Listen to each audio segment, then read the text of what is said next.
خدا کی رحمتیں ہو اے امیر کارواں تجھ پر، اور ابر رحمت تیری مرقد پر گہر باری کرے،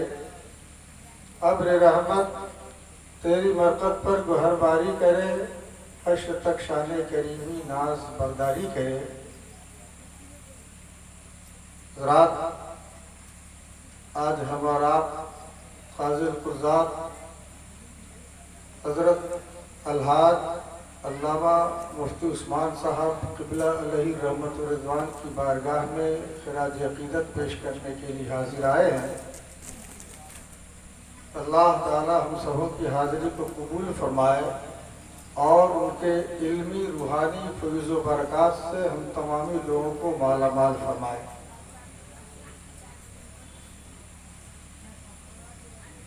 تبرکت میں نے اس آیت کریمہ کی تلاوت کا شرف حاصل کیا۔ وقت میں گنجائش نہیں کہ اس پر لمبی چوڑی تقریر کی جائے،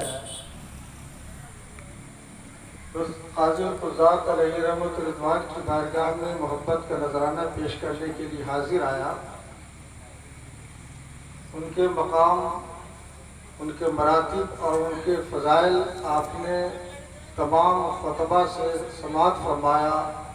اور شعراء کے منقبت اور اشعار سے بھی آپ نے سنا۔ تلاوت کردہ آیت کریمہ کا ترجمہ بھی سن لیجئے۔ 29ویں پارہ سورہ ملک کی آیت کریمہ ہے۔ رب تعالیٰ نے فرمایا کہ ہم نے سمجھا ہے اور دیکھا ہے کہ آقا صلی اللہ تعالیٰ علیہ وسلم نے ارشاد فرمایا بَعُثْتُ لِأُتَمِّمَ مَكَارِمَ الْأَخْلَاقِ، اس کا 100% نمونہ کی شکل میں اس دور میں دیکھنے والی ذات قاضی القضات کی شخصیت تھی۔ اللہم صلی علی سیدنا و شفیعنا و مولانا محمد بارک وسلم، صلاۃ و سلام علیک یا حبیب یا رسول اللہ صلی اللہ تعالیٰ علیہ وسلم۔ ان کے اخلاق کا عالم اور ان پر اعتماد کا عالم یہ کہ علامہ جید القادری صاحب کی شخصیت اور ذات گرامی محتاج تعارف نہیں ہے۔ وہ فرماتے تھے کہ میرا 2 ہی شاگرد ہے، کہ میرا صرف 2 ہی شاگرد ہیں، ایک مفتی قاسم صاحب کے بارے میں فرماتے اور دوسری قاضی القضات حضور مفتی عثمان صاحب کے بارے میں فرمایا کرتے۔ اندازہ کیجئے کہ ایسا جید عالم کہ جس میدان میں اتر جائے علم کا دریا بہا دے، اور انہوں نے کتنا پلایا، کیسا دریا بہایا کہ اس کو سنبھالنے والے صرف 2 ہی شخص نکلے، ایک مفتی قاسم صاحب کی زندگی اور ایک مفتی عثمان صاحب علیہ رحمت۔ ان کے علمی جلالت کا بارہ گرا اٹھانے والے صرف 2 شخصیت کا نام اس میں گرا لیا جاتا ہے، جنہوں نے مفتی قاسم صاحب کی تقریر سنا، ان کی تحریر پڑھا، ان کی درسگاہ کو دیکھا، ان کی قضا کو سمجھا، ان کی افتاء کو پڑھا، وہ سمجھتے ہوں گے، اور جن کی بارگاہ میں ہم اور آپ خراج عقیدت پیش کر رہے ہیں، ان کی ذات تو آپ کی نگاہوں کے سامنے ہے، مگر انہوں نے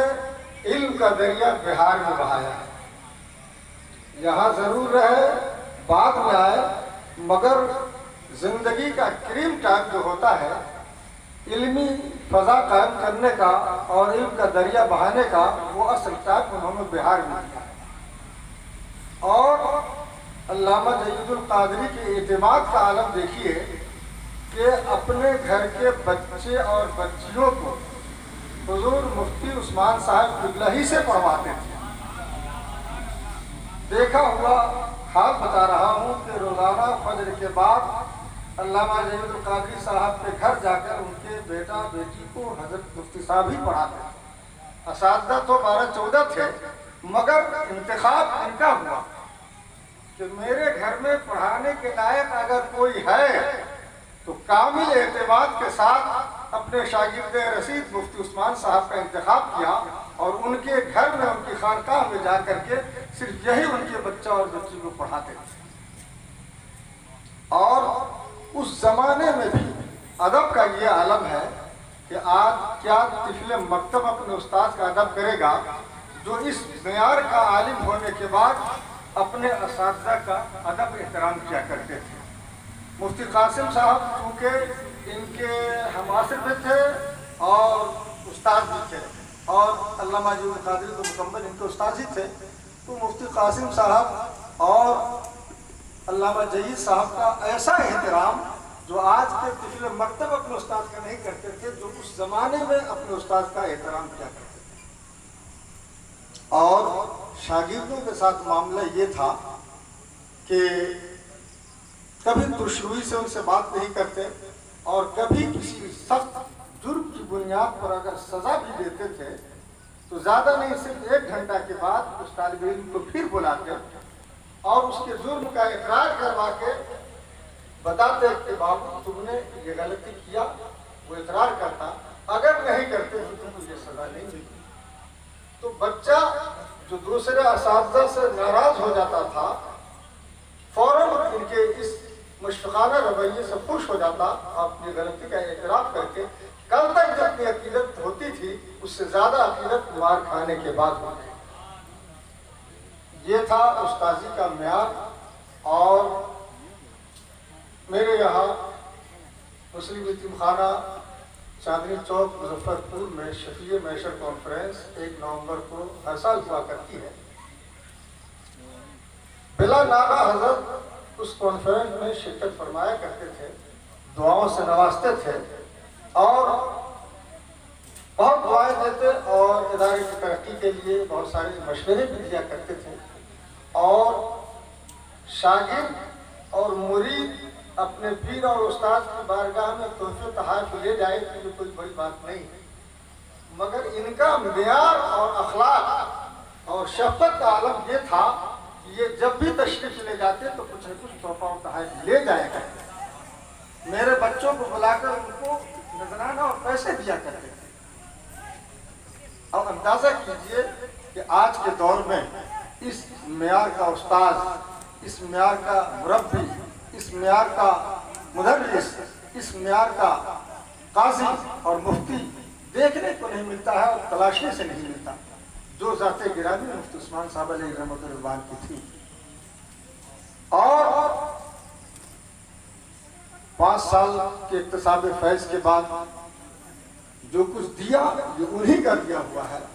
اس کے بعد حضور حافظ ملت کی بارگاہ سے اکتساب فیض کیا، اور آنے کے بعد مسلم یتیم خانہ کا قیام عمل میں آیا، اور انہی بزرگوں کی دعاؤں سے آج وہ عہد ثریا کو پہنچا ہوا ہے، اور لوگ دیکھ کر فخر کرتے ہیں اور ناز کرتے ہیں، اور حضرت مفتی صاحب کی ہر سال کی تشریف آوری کو مثال دیتے ہیں کہ ایسا مشفق استاذ ہو، اتنی دعاؤں سے نوازے، اپنے شاگردوں کو اس قدر مالا مال کرے۔ وہ ذات گرامی تھی حضرت مفتی صاحب کی۔ 2 سال کے بعد سے لے کر کوئی نماز، کوئی فاتحہ، کوئی محفل ایسی نہیں گزری ہے کہ ان کے لیے دعائے مغفرت، ترقی درجات اور ان کی روح کی تسکین کا سامان کے لیے دعا نہ کیا۔ اللہ تعالیٰ ان کے درجات میں ترقی عطا فرمائے، ان کی فیض و برکات سے ہم سب سامعین حاضرین کو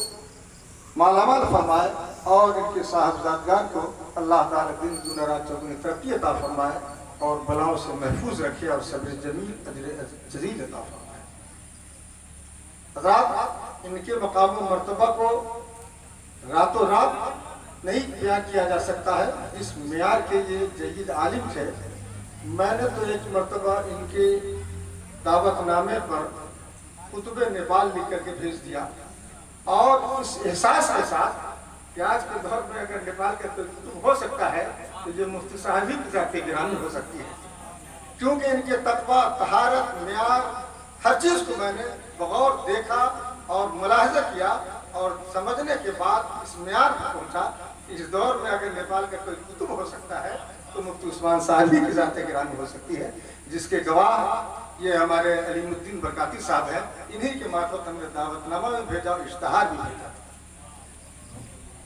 تو اس معیار کے استاذ تھے اور اس معیار کے عالم تھے۔ پرہیزگاری، تقویٰ، طہارت، سنتوں کی پابندی، اور اساتذہ استاذ ہو کر کے شاگردوں پہ شفقت کا جو ماحول تھا، ہم نے 45